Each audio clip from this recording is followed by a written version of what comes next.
Bienvenidos a este nuevo encuentro virtual. Hoy vamos a hablar sobre velocidad de transmisión, velocidad de señalización y su relación con el ancho de banda.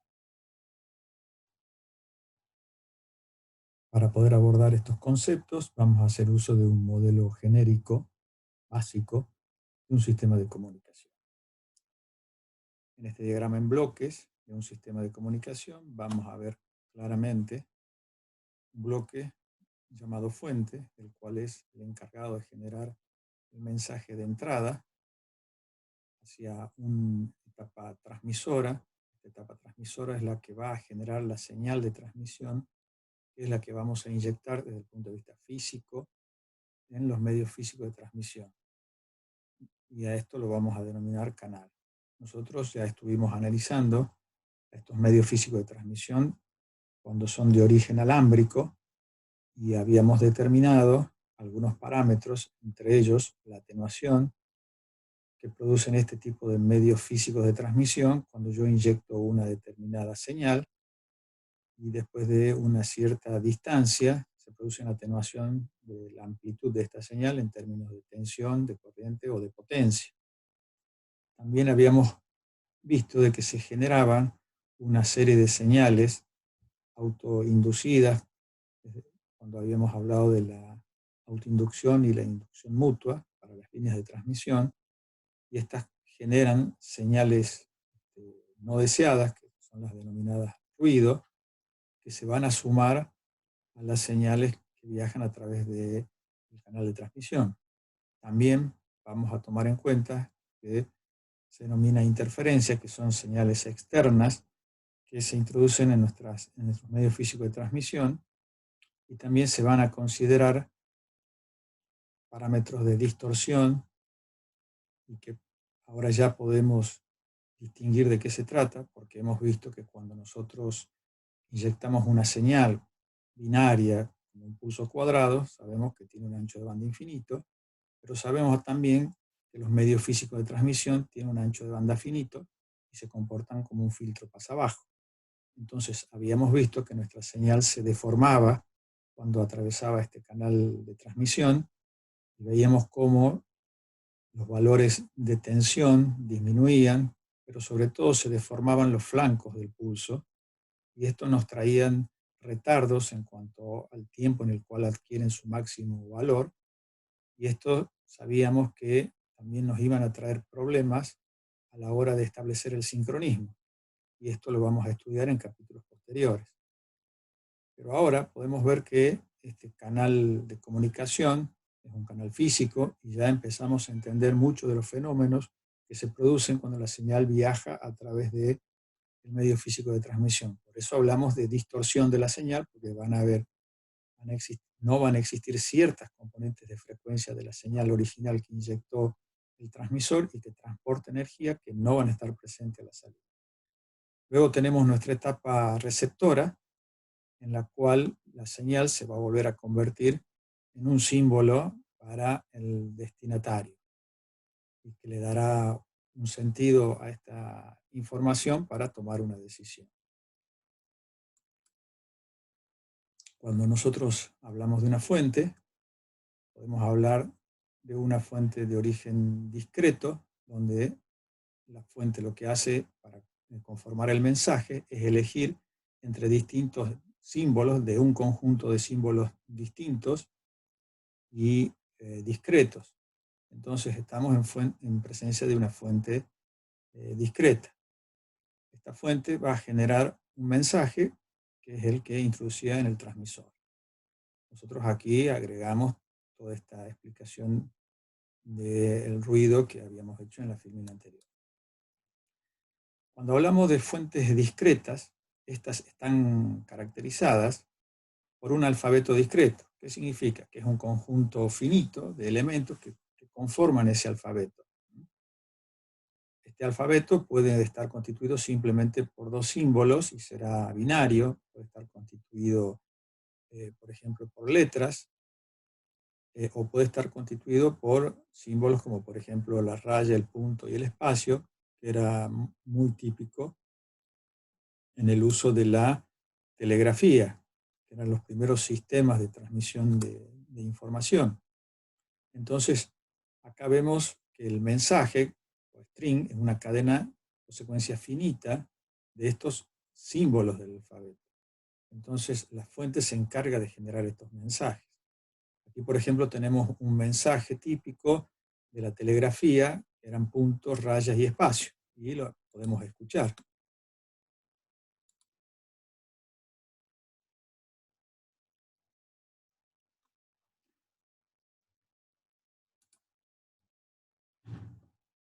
Estos sonidos que escuchamos correspondían a un mensaje de emergencia.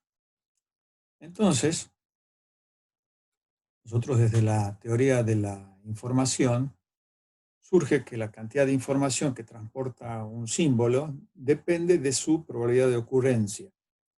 Esto significa que si un símbolo es elegido más frecuentemente por la fuente, tiene una mayor probabilidad de ocurrencia. Es así que existen signos equiprobables cuando la probabilidad entre los símbolos de ocurrencia es la misma. Pero ahora, y en la teoría de la información que contiene cada símbolo es igual a la inversa de su probabilidad de ocurrencia. Ahora, en teoría de señales, y estamos hablando ya en el ámbito físico, acuérdense que vamos a convertir a estos símbolos en una señal física que la vamos a enviar a través de un medio físico de transmisión, y esta señal puede ser electricidad, la que ya hemos estudiado, puede ser luz, cuando el medio físico de transmisión sea una fibra óptica, y más adelante vamos a estudiar cuáles son las características de esta señal y cuáles son los parámetros que determinan su atenuación.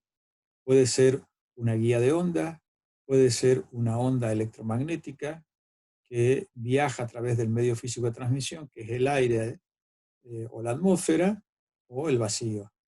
Entonces, los parámetros que van a determinar o caracterizar a una señal va a estar vinculado con parámetros físicos. Ahora, la cantidad de información que pueda transportar cada uno de estos símbolos, y estamos hablando de porciones de esta señal, va a estar vinculado con la cantidad de símbolos distintos que posea esta señal. La unidad de información es el bit, o también denominada Shannon. Vamos a aclarar un poco esto.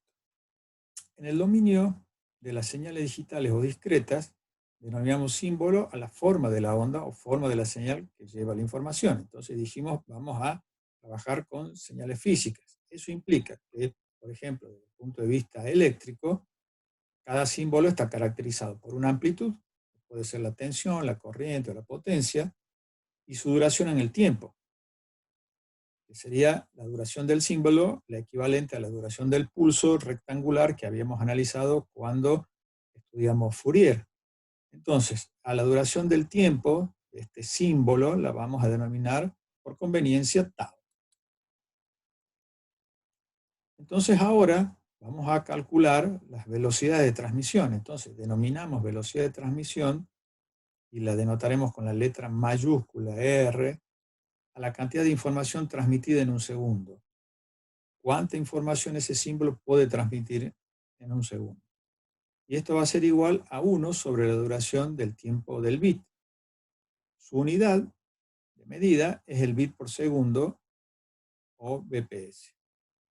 Y ahora vamos a denominar velocidad de señalización a la velocidad de cambio de la señal. La denotaremos con la letra minúscula R, y esta será igual al inverso de la duración del símbolo más corto si la señal es digital. ¿Por qué? Porque pueden existir símbolos de distinta duración. Entonces siempre se toma la duración más corta para poder calcular la velocidad de señalización. Su unidad va a ser símbolos por segundo o el baudio. Veamos un ejemplo que nos permita aclarar un poco lo que acabamos de definir. Supongamos que tomamos una señal digital, como la que tenemos en la imagen, Entonces vamos a apreciar cuáles y cuántos son los símbolos que caracterizan a esta señal digital. Fíjense que la señal tiene una cierta regularidad, lo cual nos lleva a apreciar que existen dos niveles de tensión para los cuales están definidos, está oscilando entre dos niveles de tensión concretos.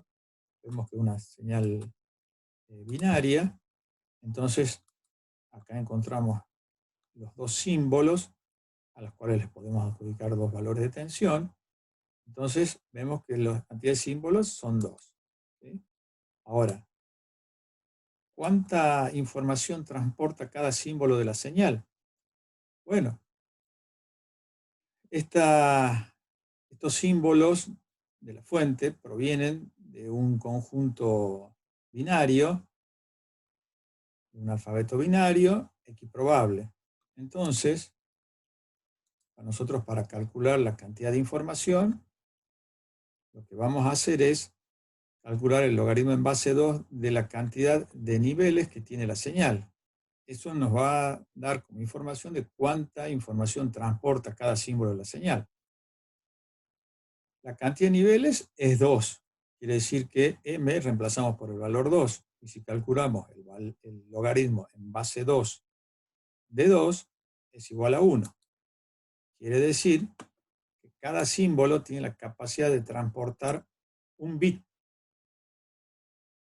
Bien. Entonces ahora nos vamos a preguntar cuál es su velocidad de señalización. Su velocidad de señalización, acuérdense que hablaba de la velocidad de cambio de la señal. Y era igual a 1 sobre tau, y tau es la duración del pulso, que acá la tenemos consignada como 1 milisegundo. Entonces, la inversa nos va a dar que la velocidad de señalización es igual a 1000 símbolos por segundo o 1000 baudios. Si ahora queremos calcular la velocidad de transmisión, si nosotros nos fijamos, el tiempo del bit es equivalente a tau porque yo transporto un solo bit de información por cada símbolo. Por lo tanto, en este caso, la velocidad de transmisión será igual a 1000 bits por segundo. En este caso, coincide. Veamos otro ejemplo. Supongamos que tenemos ahora esta señal, que tiene ciertas diferencias respecto de la anterior, que ya podemos apreciar que hay varios niveles, pero podemos identificar una cierta regularidad y distinguir cuáles son los valores distintos acá. Entonces, vamos a ver cómo se caracteriza esta señal, determinando cuáles y cuántos son los símbolos. Entonces, acá tenemos uno, acá tenemos otro, acá tenemos otro nivel, este se repite, ya lo tenemos acá consignado, este también se repite, este no se repite. No, si este se repite acá, este es el que no se repite, entonces ya tenemos los 4 símbolos distintos, porque los otros, fíjense, se están repitiendo. Quiere decir que estos son independientes entre sí. Eso implica que le podemos asignar a cada uno de estos valores gráficos un valor de tensión, porque dijimos, nosotros vamos a trabajar sobre señales físicas, entonces tenemos que hablar de variaciones de amplitud en función del tiempo. Entonces acá tenemos que cada uno de estos símbolos sigue durando 1 milisegundo. Entonces ahora la pregunta es ¿cuánta información transporta cada símbolo de la señal? Entonces ya habíamos visto que podíamos calcularla en función de calcular el logaritmo en base 2 de m, y donde m era la cantidad de niveles, solo que ahora ha cambiado la cantidad de niveles y tenemos 4 como cantidad de niveles. Entonces, cuando calculamos el logaritmo en base 2 de 4, su valor va a ser igual a 2. Entonces, la cantidad de información que transporta ahora cada símbolo van a ser 2 bits. O sea que cada símbolo ahora va a estar transportando 2 bits. Entonces, ahora tenemos que calcular la velocidad de transmisión y la velocidad de señalización. Bueno, la duración del símbolo, en este caso de la señal, o de ese fragmento de señal, va a ser igual a 1 milisegundo. Quiere decir que su velocidad de señalización va a ser la inversa y sigue siendo la misma porque tenemos acá una velocidad de señalización de 1000 símbolos por segundo o 1000 baudios. Pero ahora, cuando queremos calcular la velocidad de transmisión, vemos que por cada ciclo de la señal transportamos 2 bits. Por lo tanto, la duración de este segmento es igual a 2 veces el tiempo del bit. Por lo tanto, la duración de cada bit es igual a la mitad de 1 milisegundo, que es 0,5 milisegundos, lo cual nos lleva a calcular la velocidad de transmisión igual a 2000 bits por segundo, o bps. Entonces ahora decimos, bueno, evidentemente podemos mantener constante la velocidad de señalización y podemos aumentar nuestra velocidad de transmisión. Ahora, vamos a ver qué relación existe entre ambas velocidades. Fíjense que la ecuación que nos permite vincular a ambas velocidades es esta que tenemos aquí, donde ya sabemos que m es la cantidad de niveles de tensión y que para el caso binario, que es el que habíamos analizado inicialmente, si esto es igual a 2, el logaritmo en base 2 de 2 es igual a 1, por lo tanto, en ese caso, si estamos hablando de una fuente binaria de símbolos equiprobables, numéricamente va a coincidir la velocidad de transmisión con la velocidad de señalización. Pero acuérdense que uno está dado en bits por segundo y el otro en baudios, son unidades distintas. Ahora vamos a ver qué relación existe entre la velocidad de señalización y la velocidad de transmisión y el ancho de banda. Esta gráfica para nosotros ya es conocida, la hemos estudiado en capítulos anteriores, en encuentros virtuales anteriores, ya hemos hablado de esto. Acuérdense que nosotros partíamos de una señal con un pulso cuadrado, con una determinada amplitud, y nosotros sabíamos por la transformada de Fourier que este tipo de pulsos tienen una distribución espectral de potencia que está modulada por la función sin de x al cuadrado, o la famosa función muestreo al cuadrado, que es lo mismo. Ahora, esta función, fíjense que toma el valor 0, o el primer cruce por 0, para 1 sobre tau, que es coincidente con la duración del pulso. Entonces, cuando nosotros calculamos la velocidad de señalización, también podemos encontrar el ancho de banda del primer nulo, porque tau es la duración del pulso, entonces su velocidad de señalización en términos numéricos va a ser igual a su ancho de banda, solo que uno esté expresado en hertz, el ancho de banda, por ejemplo, del primer nulo, y la velocidad de señalización, obviamente, en baudios. Ahora, fíjense que nosotros habíamos podido observar que si aumentamos la velocidad de señalización, significa que este pulso tau se hace cada vez más pequeño. Si se hace cada vez más pequeño, esta cantidad se hace cada vez más grande, por lo cual el ancho de banda va a crecer, va a aumentar. Eso significa que si yo trabajo a una mayor velocidad de señalización, voy a necesitar utilizar un mayor ancho de banda. Y un mayor ancho de banda me provee una mayor velocidad de transmisión, porque son directamente proporcionales, lo habíamos visto. Ahora, ¿existe alguna posibilidad de mantener la velocidad de señalización y aumentar la velocidad de transmisión? Bueno, de hecho lo hicimos anteriormente. Nosotros pudimos aumentar la velocidad de transmisión a 2000 bits por segundo, manteniendo la velocidad de señalización a 1000 baudios. Eso significa que va a existir una relación entre la velocidad de señalización, la velocidad de transmisión y el ancho de banda.